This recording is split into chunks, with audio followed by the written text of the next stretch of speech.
Hi friends, welcome to another weekend with the urban beekeeping. I'm really happy you are here today because today is not just about honey. Today is about nature, patience and coexistence right here in the middle of the city. For the last 2 months, that is December and January 2026, these creatures have been working tirelessly from early morning to late evening. They flew from a flower to flower, collecting nectar from the flora and fauna around our house. On our terrace and around the area, these honeybees have done an amazing job of pollination. Because of them, we got a stronger flowers and healthier lemon fruits. Without saying a word, they improved our environment. I would say they worked quietly, they worked together, they worked with purpose, I would say. And slowly, patiently, they turned nectar into pure, sweet honey. Yes, you heard it right.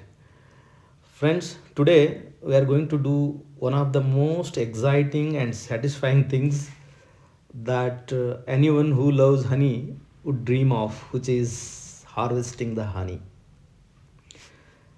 Before opening the honey box, we gently give a little smoke.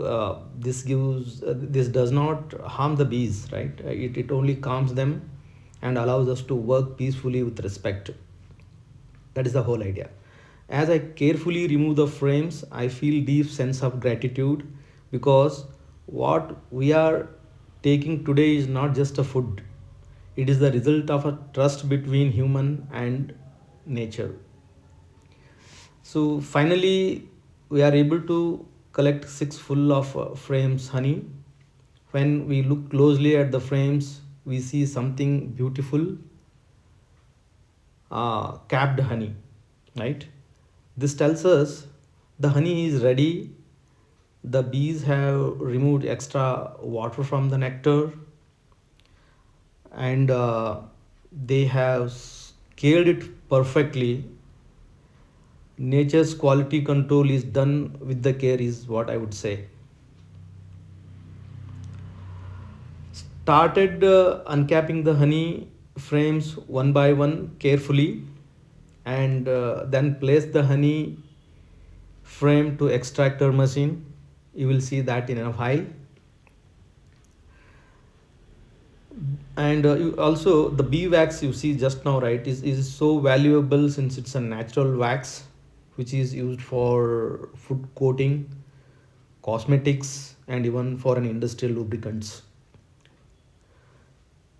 Similarly, then I uncapped the second frame smoothly.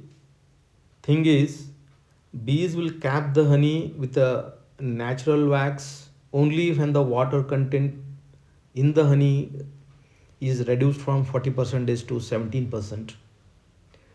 So this is the reason why the honey is being said honey has never an expiry, right? It will never spoil. This is the reason honey will do such a beautiful work on that uh, honey, right? By the time I finish, my hands were sticky, but my heart felt lighter and happier. Then comes the most exciting moment, extracting the honey by rotating the extractor by applying the centrifugal force that you are seeing currently.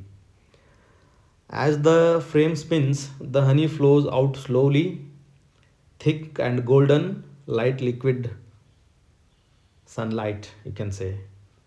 Watching its flow is emotional. It reminds us how something is so sweet comes from so much silent effort.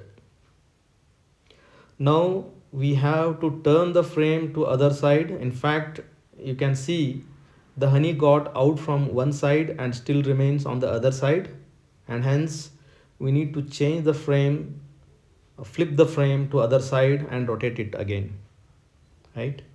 Sitting here on my balcony, I feel deeply fulfilled. This is what connection with the nature feels like. I think you don't need a farm. You don't need acres of land. Even a small balcony can become a space of a harmony, is what I feel, friends. Anyone can keep one or two honey boxes at home. Honeybees are gentle creatures. They do not bite unless disturbed. They only want flowers and a safe place to live. When we finished extracting, we had more than a kg of honey, but honestly, the joy was heavier than the honey, I would say. We poured it gently into a glass bottles. Yeah, true superfood, I can say, and it's a full of life. When we protect bees, we protect our future, our food, our planet. So let's do our part. Save bees, save nature, and nature will always give us back. If you like this video, please like, subscribe, and share it with your friends. And if you have any questions about urban beekeeping, leave your comment. I'll be happy to help. Thank you for watching. See you again, friends.